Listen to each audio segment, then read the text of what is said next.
Ang arko ni Noah at ang tinaguri ang The Great Flood ay naging ugat ng pagtatalo ng mga dalubhasa. Dahil maraming mga nagsasabi na ang kwentong ito ay isa lamang umanong alamat at walang matibay na pruweba upang suportahan ang sinasabing pandaigdigang bahang nangyari. May mga nagsasabi din na gaano na ba talaga kasama ang mga tao noong unang panahon na hindi pa sibilisado ang mundo kaysa ngayon upang magpadala ang Panginoon ng isang salot sa sangkatauhan. Ang kasagutan ay madali lamang para sa mga taong relihiyoso at bukas ang diwa. Totoo ba ang kwento ni Noah? Totoo bang nagkaroon ng pandaigdigang baha? Alright, welcome sa Karunungan PH. Ilan lamang yan sa mga katanungang susubukan nating sagutin sa video nito.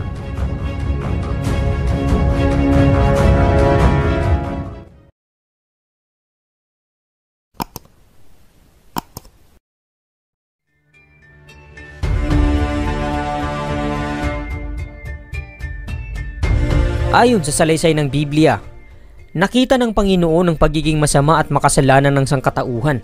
Dahil dito nagsisi at nalungkot ang Panginoon kung bakit nilalang niya pa ang tao.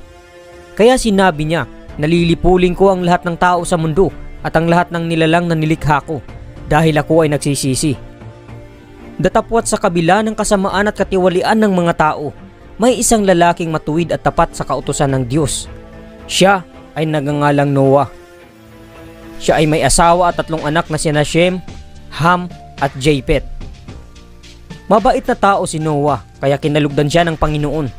Dahil diyan, hinirang niya si Noah upang maging daan sa kaligtasan ng ilang mga tao at hayop. Mula sa malakas na baha na siyang maglilinis sa buong mundo mula sa kasamaan. Kaya inutusan ng Diyos si Noah na gumawa ng isang malaking barko o arko na siyang magliligtas sa kanya at ng kanyang pamilya at ng ilang mga hayop, na mababasa sa libro ng Genesis, Kabanata 6, 14 na berso. Ang sabi, kaya gumawa ka ng isang malaking barko na yari sa kahoy na gopher. Lagyan mo ito ng mga silid at pahiran mo ng alkitran ang loob at labas nito. Sinabi din ng Panginoon kung ano ang sukat ng arko na bubuuhin ni Noah. Wala pang kaalam-alam si Noah tungkol sa baha sa mga panahong iyon at tila nagmumukhang wala sa sarili. Akalain mo nga namang gagawa ka ng isang malaking barko sa gitna ng napakainit na panahon. Subalit dahil sa pagiging tapat ni Noah sa Diyos ay sinunod niya ang lahat ng sinabi nito. Ginawa ni Noah at ng kanyang pamilya ang nasabing arko sa loob ng mahabang panahon. Nang matapos ito, inutusan siya ng Panginoon na magdala ng isang pares ng mga babae at lalaki ng lahat ng uri ng hayop na mababasa sa Genesis chapter 6 verse 19 to 20. Pagkatapos na nakapasok ang mga hayop, pumasok si Noah at ang kanyang asawa, kasama ang kanyang 3 anak na lalaki at ang asawa ng mga ito. At umulan sa loob ng 40 araw at gabi. Binuksan ng Panginoon ang lahat ng lagusan ng tubig at ang durungawan ng kalangitan. Bumaha ang mundo sa loob ng 150 araw at ang lahat ng nabubuhay sa mundo ay namatay.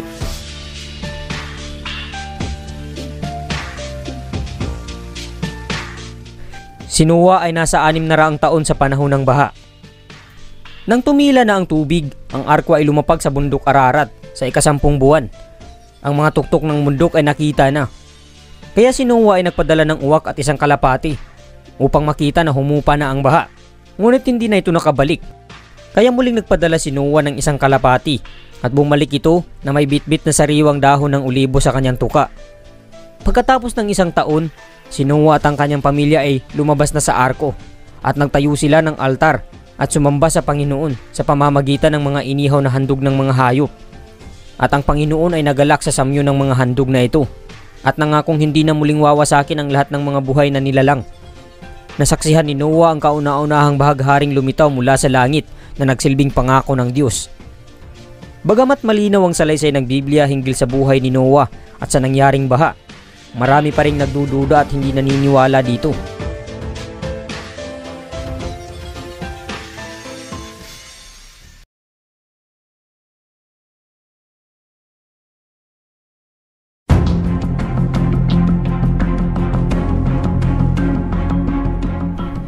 Sa pag-iikot ng panahon, maraming eksplorador ang nagsabing nakita nila umano ang bakas ng arko sa bundok ng Ararat. Ang Mount Ararat ay matatagpuan ngayon sa Anatolia, sa ngayoy bahagi ng bansang Turkey. Ito ang pinakamataas na bundok sa bansa na may taas na 16,945 feet. at isa sa mga itinuturing na bahagi ng silangang Turkey.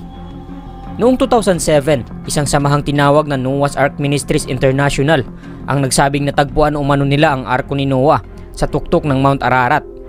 Sa ekspedisyon ng grupo, nakita nila ang 7 malalaking kahoy na kompartamento na nakabaon sa lalim na 13,000 feet o 4,000 meters malapit sa tuktok ng Mount Ararat. Kaya taong 2009 bumalik sila sa site kasama ang isang film crew upang kumuha ng mga ebidensya. Dahil dito, maraming Kristiyanong mananampalataya ang naniniwala na ang bundok sa Turkey ay ang naging pahingahan ng arko ni Noah. Bagamat nakakuha ng katibayan ang nasabing grupo, mariing pinabulaan nito ng mga eksperto. Dahil hindi sila naniniwala na ang arko ay maaari pa ring ma-preserve sa haba ng panahon. Kaya dalawang magagaling na archaeologist na nagngangalang sina Don Patton at Randall Price ang nais na makita ang sinasabi ng grupo. Subalit hindi sila pinahintulutan ng mga ito at binalaan na ang lugar ay delikado dahil sa madalas na pagbaha. Ngunit sa tulong ng ilang mga kasamahan ng grupo, sinamahan nila ang dalawang eksperto na tumungo sa nasabing lugar. At doon napag-alaman nila na ang mismong lugar ay napakalayo pala mula sa Mount Ararat. Ito ay matatagpuan 50 kilometro mula sa kanlurang bundok. Nasaksihan din nila na ang mga kahoy doon ay bago pa lamang at nasa maayos na kalagayan. Dahil dito mas tumibay ang paniniwala ng mga eksperto na hindi totoo ang sinasabi ng grupo. Taong 1970, ang archaeologist naman na nagngangalang Ron Wyatt ay binunyag ang kanyang natuklasan sa Duropinar site dahil sa hugis ng bato na animoy pinaglagyan ng isang malaking barko. Nang ito'y kanilang sukatin ay nakakagulat ang taas nito na talagang tumpak ang sukat sa arko na ginawa ni Noah na 515 feet kung susukatin gamit ang Egyptian cubits. Dahil sa tuklas na ito, marami ang mga namangha at naniwala, marami din ang hindi. May mga nagsasabi din na hindi umano pandaigdigang baha ang naganap sa panahon ni Noah. Ngunit napakaraming fossil ang susuporta bilang malakas na patunay na ang nangyaring baha ay umapaw sa lahat ng kalupaan. Kung isa ka sa mga hindi naniniwala ay halika, sabay nating isipin kung papaano ang mga marine fossils na karaniwang nabubuhay sa tubig ay nakadikit sa mga bato sa mga nagtataasang bundok sa iba't ibang panig ng mundo. Ang iba ay matatagpuan din sa malalawak na desyerto. Iniulat ng Answer in Genesis na nakatuklas sila ng sinaunang isda, kabibi, mga koralis na nakabaon sa mga sedimentary rocks at na-fossilize.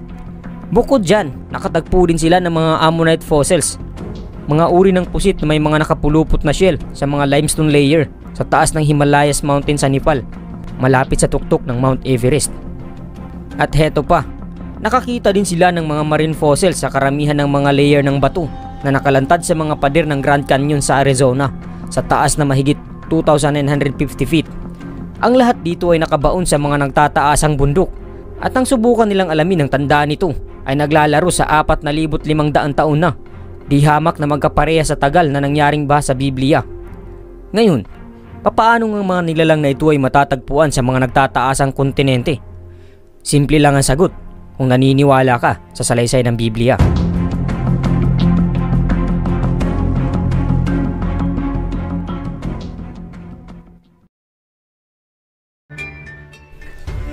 Sa kabila ng matibay na pruweba, hindi ito nagpabago sa pananaw ng mga scholar at mga dalubhasa sa siyensya.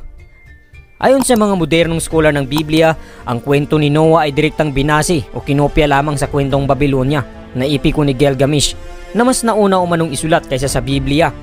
Marami ang naniniwala na ang istorya ni Noah ay isang pinagtagni-tagning teksto na ang ilang mga bahagi ay nagmula pa sa Jewest na nilikha noong pagkakatapon ng mga Hudyo sa Babylonia noong 6 to 5 century BCE. At ang iba naman ay nagmula sa tekstong Sacerdote na nilikha pagkatapos ng pagkakatapon nila sa Babylonia. Samantalang ang Book of Gilgamesh na ang pinakaunang natitirang kopya ay nasa anyo ng Old Babylonian tablets na may gulang na mga 1800 BC at ang nilalaman ng librong ito ay magkatulad sa salaysay ng Biblia hinggil sa buhay ni Noah. Isinalaysay dito ang kwento ni Utnapishtim bilang si Noah na inutusan ng Diyos na si Ea na gumawa ng arko o bangka upang iligtas ang kanyang pamilya at mga hayop sa isang dilubyo na ipapadala ng Diyos na si Enlil dahil sa kanyang galit sa sangkatauhan.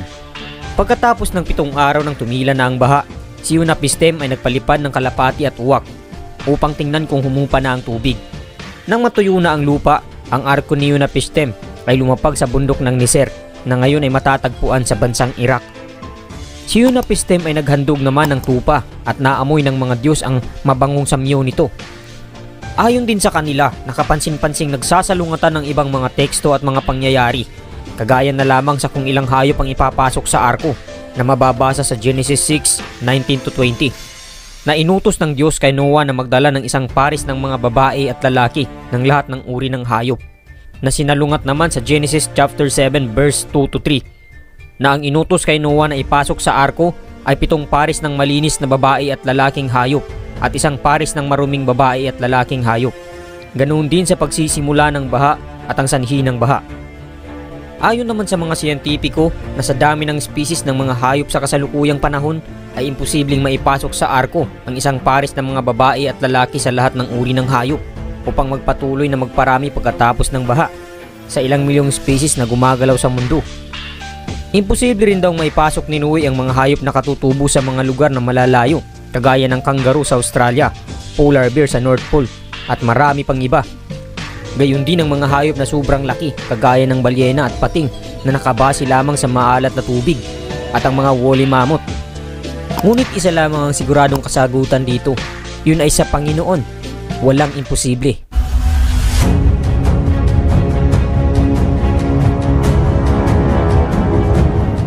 Marahil hindi na mahalagang pagtalunan kung totoo ang kwento ni Noah at ang nangyaring baha, dahil ang nais lamang iparating ng Biblia hinggil sa kwento ay maging mabuti at sumunod sa kautusan ng Amang may likha, dahil ito ang kanyang pagbabatayan sa panahon ng paghuhukom.